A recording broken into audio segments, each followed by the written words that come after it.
On health policy, Chairman, the governor repeated what he said a number of times before, no surprise. We're not going to avail ourselves of the opportunity to expand Medicaid federally. We're not going to create a health insurance exchange.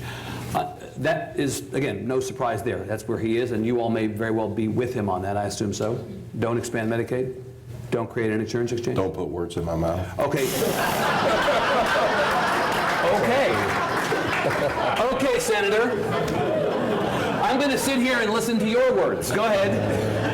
Are you with him? I think that along with the other states... That was a good one, by the way.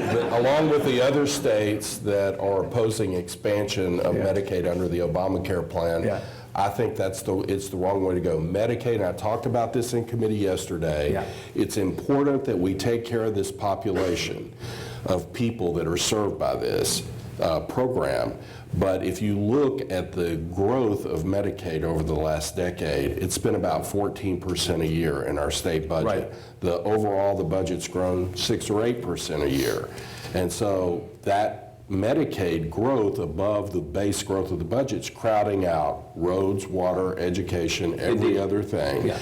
We have to find a way to meet these important social safety net obligations that we have as a society, but do it in a way that we can afford. I don't think expanding the current program is the right answer.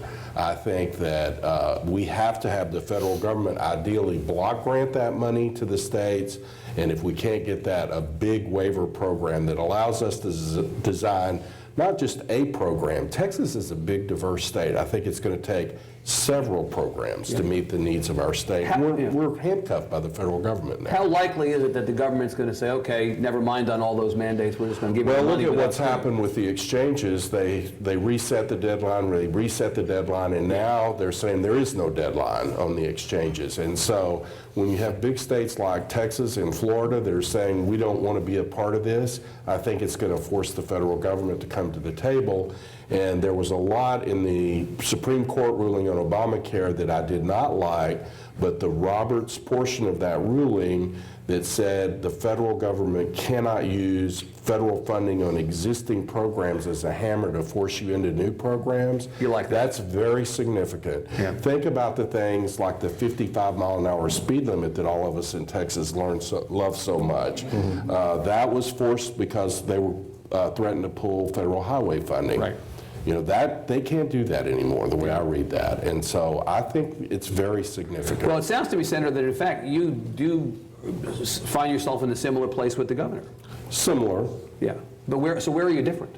Well, I am not saying that I would never entertain the an expansion of the program. It has to be not under the current circumstances, and I think that may be splitting hairs between what he said. I'm not trying to get in a debate with him about this, but clearly we don't want to throw more money in a program that it's not sustainable, that we cannot sustain this. Here's an important point. Yeah. The current budget, if you look at all funds for for education and for Medicaid in the budget that we introduced, the numbers are the same. When I started 16 years ago in the legislature, education was the biggest piece of our budget. Now that's no longer true. They're roughly equal. If in my lifetime, if Medicaid continues to grow at the current rate, it will be the only part of the budget. Right. We can't do that. I'm not going to dare assume what you think. No. Lesson learned. Where are you? I serve on a hospital board back in R-Waxahachie, and I see all of the patients coming into the hospital, they don't have insurance. Right. We've got to solve that problem. Mm-hmm. And is that problem trying to get a block grant? I think that's what Texas ought to try to do. We do need to look this session on how we're going to solve the problem of uninsured. Failing the government suddenly deciding to give you the money without strings, I mean, you understand, Chairman, the magnitude of the problem, 5.8 million uninsured Texans. It's not a new problem also. It's an old and my question to both of you is, it's not a new problem, and therefore, if you've not been able to solve it before, if the money's not been there to solve it before, what's different now? I don't think there's anything different now as far as is that we have this large group of uninsured people, individuals coming to our providers. And especially last session, we lowered the provider rate. Right.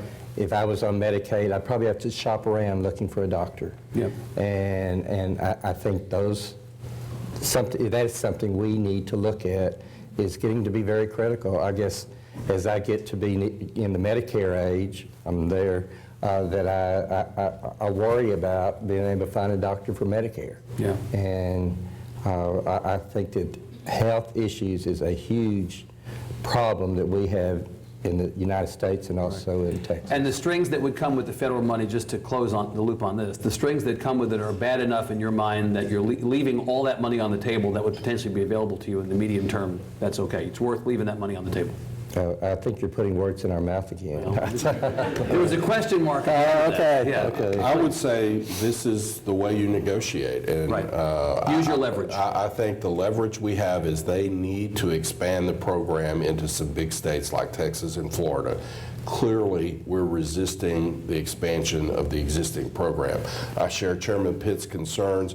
It says something about who we are. These are people who can't take care of themselves for the most part. It's an important program.